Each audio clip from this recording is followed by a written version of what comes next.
Jamaican lawmakers on Tuesday night passed an act to decriminalize small amounts of marijuana and established a licensing agency to regulate a lawful medical marijuana industry on the Caribbean island. Most people would say, Melissa, it's about time, right? I actually thought that because of the culture that this would have already happened. Yeah, man. It's kind of like a blonde moment, but I actually thought that they already had legal weed in Jamaica. No, yeah. I could see why you think that. I mean, it's such a strong part of the culture, right? Yeah, which is why it's making headlines. I mean, like, finally, I want to know what took them so long. It's not like people are going to stop smoking weed if you make it illegal over there. It's part of the culture. It's so deeply rooted in the culture, the music, even Rastafarian religion. They smoke as part of rituals, and now they can finally do it freely. Mm-hmm. It's cool, right? Yeah, it is. Yeah, I mean, not to mention, Jamaica gets a lot of tourists, right? Mm-hmm. We know that. A lot of the cruise ships come in.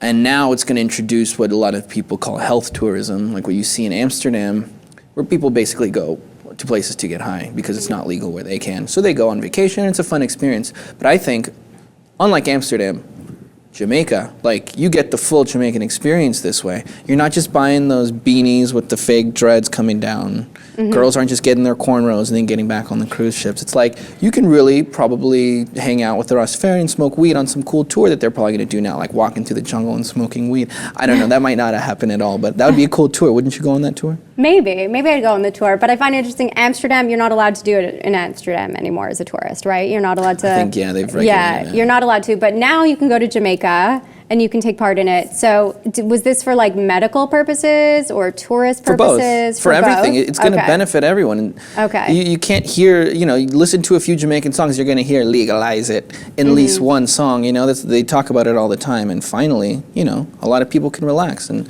light one up.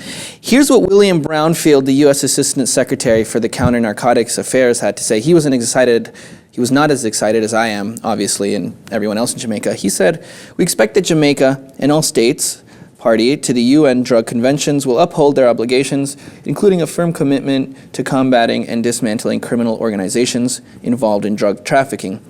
So he's cool with that. He's not excited. He doesn't really care, to be honest. But he's kind of saying, like, okay, just respect the rules, the international rules that we have. Mm-hmm. People obviously don't want it spreading to the U.S., to other parts of the country, to the world, because it is central. It's really located close to the U.S. and Mexico and stuff. So it does pose a little threat, but I don't think it does because, we know that really strong marijuana is grown here in America, especially for medical purposes. So it's interesting that you touched on the U.S. because we're moving so fast with all these initiatives that I think in the next 5 years it's going to be like the entire USA is going to be completely legal. So, we'll see what happens with the rest of the world, and I'm happy that Jamaica's on board.